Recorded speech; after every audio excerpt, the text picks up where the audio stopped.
Uptown Burbank. Harmontown is now in session. Spencer Crittenden.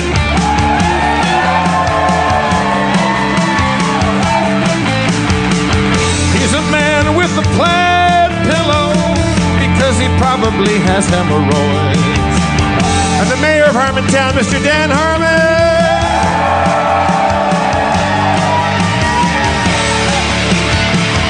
Thank you very much. Thank you for coming out.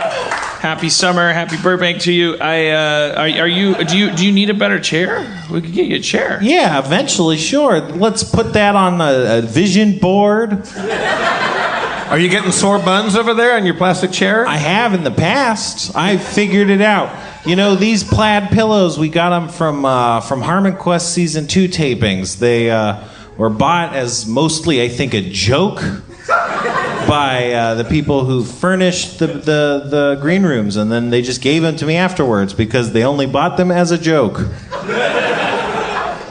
So you mad that that came out of the budget for your show? Yeah, it's really wasteful in my opinion. No, it was great, but it's just great that I really can use it, like, because it's like, you know, and then I was like, great, now I have these pillows. I don't really have anywhere to put them. Why not put them on my ass? In the 80s, especially in animation, there was a heavy tradition of characters that could turn into other things, and then they would keep their motif if they turned into something. Like Plastic Man could turn into anything, but he always had this belt and a little outfit, but it was right. like that would be stretched around the middle of the car. And there was Rubik the Amazing Cube, who could turn into things, but he always had this weird blue decaying ET head because someone said, well, it's just a Rubik's Cube, we have to make it adorable, and they put this fucking weird ET head on it, like mistaking just any alien head for cute, and it was really disturbing and not at all Rubik oriented, and really drifted from Rubik's original vision. I mean, people only know him for his cube, but he saw a world of order. He never intended people to mess those things up. He wanted. He was racist. He thought. But the original Rubik's Cube was all white. Yeah. But he married a wonderful Latina lady, and as a result, he became a little less racist in that he was like, let's make this cube like 6 different colors, but still like so into like the separation of them. And he credited himself with being more open-minded, but he was the goal is to separate all the races. Yeah, and that was the slogan at the end of the commercials. He would pop up in the bottom of the screen and go, "Don't forget to separate all the races."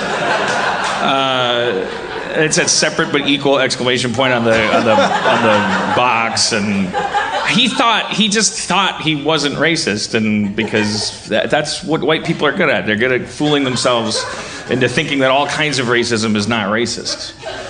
It's in our blood. We were good at it. That's also Harmontown's motto, I think.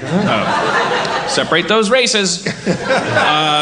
But was the point that you were going at is that when Spencer brings out a plaid pillow, that's his, like, that's what he turns into? If Spencer turned into a pillow, that's what it would look like. Yeah, it would be this plaid pillow. And have glasses and a beard on it. That would be so good. That would be great if we were like the super friends and we were just like hanging out and I'd turn it into pillows and stuff. Yeah. Oh, it would be like Steven Universe. Yeah. Yeah. Dan would turn into an Adderall. Mm-hmm. Yeah, I didn't know this bit was an opportunity to take shots at each other. You would turn into an old-timey typewriter, I think. You would turn into like you'd be like a little typewriter, like on wheels. Yeah. Well, I think we're talking about characters that can turn into anything. Like that's why they have to retain those physical characteristics. Because and the Super Friends is another one. You had the Wonder Twins. They would say Wonder Twin powers activate, and then one of them could turn into any animal, and one of them could turn into any kind of thing that involved water, which included ice and a bucket to hold the water. Which that's like that always got like, wait, I can turn into other things beside water. Yeah, and at one point, I swear to God, at one point he turned into an ice giant, And it was like, all right, well, wait a minute. And I was like, why don't you turn into Ice Superman? Which I can't remember if he did that or if that was in my just bitchings about it. An ice giant. What does he have? Ice arteries and ice heart? Like, well, then just be ice. So ice is just anything. Then fuck you. Yeah, you're not a wonder twin. I think he was like, I form of an ice helicopter. Yeah, like silly. There's moving parts. Just stop it. Where is the verisimilitude, Wonder Twins? Yeah. That's my question. I know we've talked about this before because whenever Super Friends comes up, the thing that I think is so funny is that there was obviously a push for diversity, 70s style, in the for that cartoon, and they added this guy who I can't remember the superhero's name. Was it El Diablo or El Dorado? He was a Latino gentleman, and but he like I never saw him in the cartoon. Like they just had him in the title sequence to just like maybe there was like protests happening outside of the Super Friends building where they draw the cartoon, and they're just like, well, just shut up. His name is El Dorado. But Cesar Chavez is holding great protest right now on the streets. We got to get some Mexicans on this. In the title sequence, El Dorado has a medallion, and he's like a handsome kind of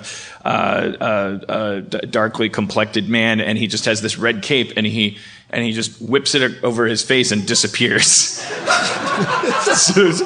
And you never see him in the show. I think that was the diversity push. You know, he's invisible, but he's always there. Yeah, he supports the Super Friends community with his. He works for less, and he's. There was that time when the Wonder Twins were walking down a beach, and there was 6 set of footprints.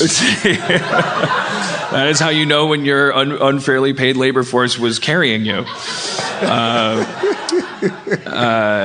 All the while sending money home, and boy.